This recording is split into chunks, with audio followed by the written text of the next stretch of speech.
Motor cycle নিয়ে যেতে গিয়ে রাত্রি 12টার সময় এমন একটা অ্যাক্সিডেন্ট হয়ে গেল, সঙ্গে সঙ্গে দুনিয়া থেকে চলে গেল। আমি আজকে নমকুল বাজারে গেলে আমার মৃত্যু হয়ে যেতে পারে।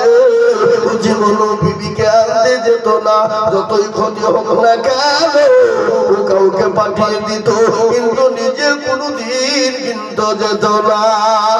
আজ আমি বলবো বাপরে কেন নামাজ পড়বো না? আল্লাহর কোরআন বলেছে ওয়ামা খালাকুল জিন্না ওয়াল ইনসা ইল্লা লিয়াবুদুন।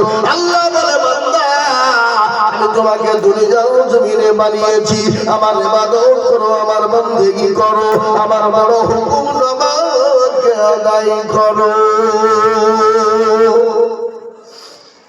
কিন্তু মানুষ কিসব? আচ্ছা বলুন তো, কোন বাড়িতে দ্বিতীয় পোশাক নাই? একজন কোন বাড়িতে হাড়ি জ্বলে না এমন কোন লোক আছে বাড়িতে?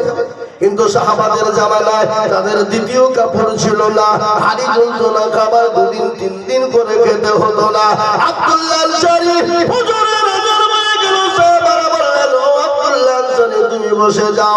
নবীজির পিছনে জামাতে নামাজে দাঁড়িয়ে গেলেন, সালাম নবীজি ফিরিয়ে দিলেন, সঙ্গে সঙ্গে তিনি ডান মসজিদ থেকে বেরিয়ে যায়, সাহাবারা তাকে বসিয়ে দিলেন। বাবা বসে গেলেন, ইতিমধ্যে রাসূলুল্লাহ বললেন ও আমার সাহাবারা শোনো, তোমরা এক জায়গায় জমি গুছিয়ে তোমরা বসে যাও।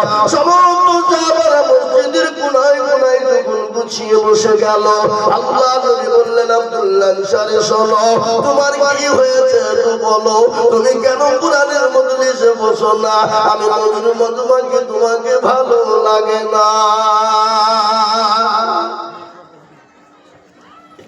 সাহাবার চোখ দিয়ে ঝরঝর করে পানি ঝরে যায়। রাসূলুল্লাহ বললেন ও সাহাবা বলো, আমি তো তোমাকে জড় ধমক দিইনি, আমি তো তোমাকে বন্ধ কথা বলিনি, আমি তোমাকে কোন রকম রাগ করেও কথা বলিনি, তুমি কান্না করো চোখ দিয়ে কেন পানি বলো? বলে নবী গো আমি জীবনেও কোনোদিন কাউকে বলবো না বলেছিলাম, আমি কাউকে কোনোদিন জানাবো না বলেছিলাম, কিন্তু ইয়া রাসূলুল্লাহ আজ আপনি নিজে জিজ্ঞাসা করেছেন, আমি না বলেও থাকতে পারি না।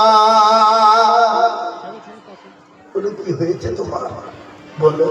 এ বাবা, নবীজি দুনিয়ার জমিনে কত বছর বেঁচে ছিলেন কে জানেন আপনারা? 63 বছর। জীবনে কোনোদিন কাউকে ধমক দিয়েছেন? জীবনে কোনোদিন শুনেছেন কাউকে চড় মেরেছেন? জীবনে কোনোদিন কাউকে গালি দিয়েছেন? জীবনে কোনোদিন কারোর সঙ্গে চিটারি করেছেন? জীবনে কোনোদিন কারোর সঙ্গে খারাপ ব্যবহার করেছেন? তিনি তো আদর্শবান নবী, তিনি তো দয়ার নবী, মায়ার নবী, তিনি তো রাহমাতাল লিল আলামিন। আল্লাহর কোরআন বলেছে ওয়া মা আরসালনাকা ইল্লা রাহমাতাল লিল আলামিন। আমার আল্লাহ আমার নবীকে রহমত স্বরূপ পাঠিয়ে দিলেন। তার নবী মায়ার নবী 63 বছরের জিন্দেগিতে কোনোদিন মিথ্যা বলে না। তেনার আখলাক তেনার চরিত্র কত ভালো শুনলেন। আল্লাহ কোরআনে বললেন ইন্নাকা লাআলা খুলুকিন আযীম। আমার নবীর আখলাক চরিত্র এত ভালো, আমার নবীর চরিত্র ব্যবহার এত ভালো, তিনি তো দয়ার নবী, তিনি তো মায়ার নবী। দয়ার নবী নাই বদল আছে না? আল্লাহর নবী মায়ার নবী গো, আপনি নবী আমার জীবনের জীবন।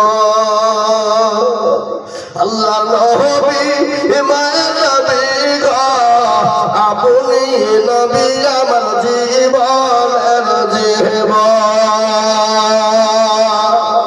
আপনি আমার জীবন সাথী, অন্ধকার কবরের বাতি, আপনি হইলেন নিরুদুনিয়ার নূর। আল্লাহর নবী মায়ার নবী গো, আপনি নবী আমার জীবনের জীবন। আপনি রহমাতাল লিল আলামিন, আপনি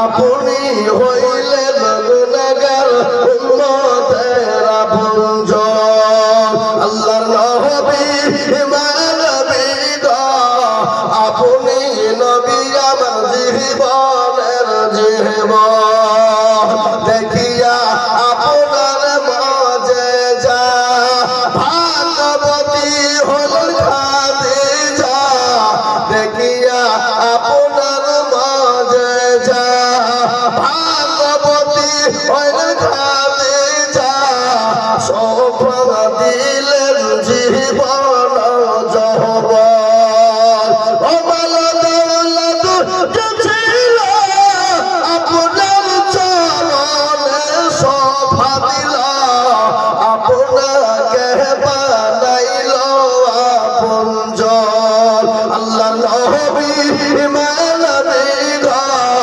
আপনি নবী আমার জীবনের জীবন এ মুসলমান দরদি তিনি তো নবী মানবী রহমাতুল লিল আলামিন নবী যতদিন দুনিয়াতে নবী ছিলেন কোন জাতিকে গালি দেন না কোন ধর্মকে গালি দেন না কোন ধর্মের উপরে আঘাত করে না কোন ধর্মের উপরে তিনি জুলুম করেন নাই করেছে নাকি কথা বলেন না কেন করেছে আজকে ইসলামকে নিয়ে মুসলমানদেরকে নিয়ে আজকে গোটা পৃথিবী তোলপাড় বাঁধা বিভিন্ন রকম কায়দা করে কৌশল করে ইসলামকে আজকে কলঙ্কিত করতে চাইছে এই দেখেন আমাদের পশ্চিম বাংলার এক দালাল বাপের জারদ সন্তান বাপের গুনাহগার সন্তান আগাছা হারামখোর কিছুদিন আগে ইসলামকে নিয়ে কোরআনকে নিয়ে পরিচিকার মন্তব্য করেছে এটা আপনারা হয়তো জানেন যার নাম হলো অর্জুন সিং হারামখোর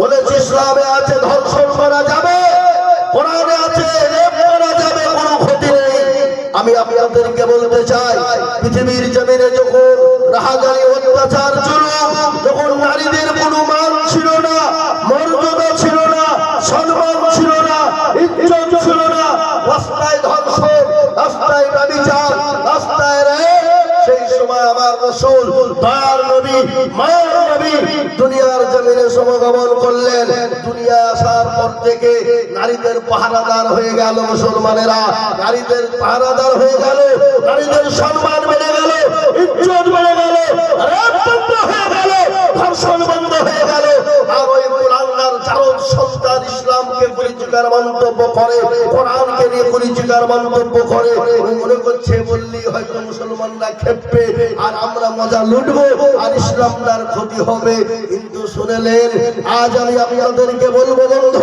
তোমরা যতই বিভিন্ন রকম কায়দা কৌশল করো না করো ইসলামকে মিটাতে পারবে না কোরআনকে মিটিয়ে দিতে পারবে না ইসলামের মালিক হলেন আল্লাহ কোরআনের মালিক হলেন আল্লাহ কিন্তু কোরআনের বিরোধিতা যারা করেছে আল্লাহ তাদেরকে দুনিয়ার জমিনে বরবাদ করে দিয়েছে ইংরেজ বলেছিল মুসলমানদের কোরআনকে মিটিয়ে দিতে হবে কোরআন ছোঁয়া যাবে না মাদ্রাসায় মাদ্রাসায় গ্রামে গ্রামে কোরআন কিনতে শুরু করে দিল যখন এই সারাংপুর মাদ্রাসা 17 মাস বয়স হলো মাদ্রাসা নাকি গো কত মাস আল্লাহর রহম আমার মনে হয় মুর্শিদাবাদ জেলায় এত তাড়াতাড়ি এরকম ভাবে এত বড় মাদ্রাসা মুর্শিদাবাদ জেলায় হয়েছে বলে আমার মনে হয় কি বুঝলে বিশেষ করে ডোমকল থানা সাব ডিভিশনের ভিতরে এত তাড়াতাড়ি করে মাদ্রাসা একটু বসেন বসেন বসেন বসেন বসেন যাবেন কি গো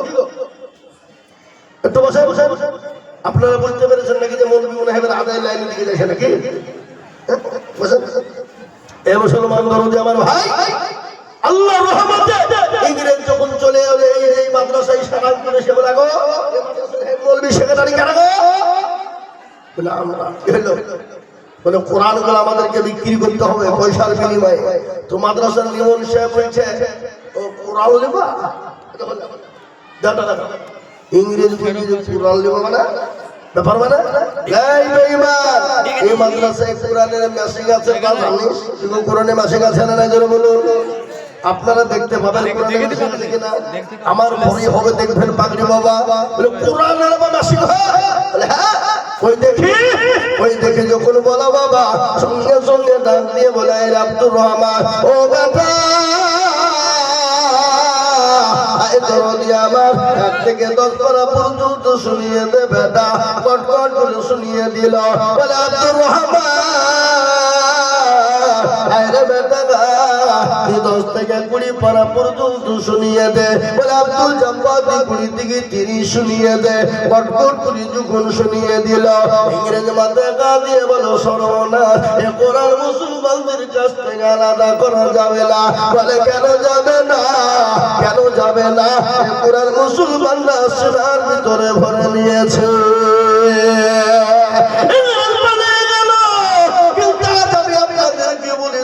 মুসলমানরা আমার ভাইরা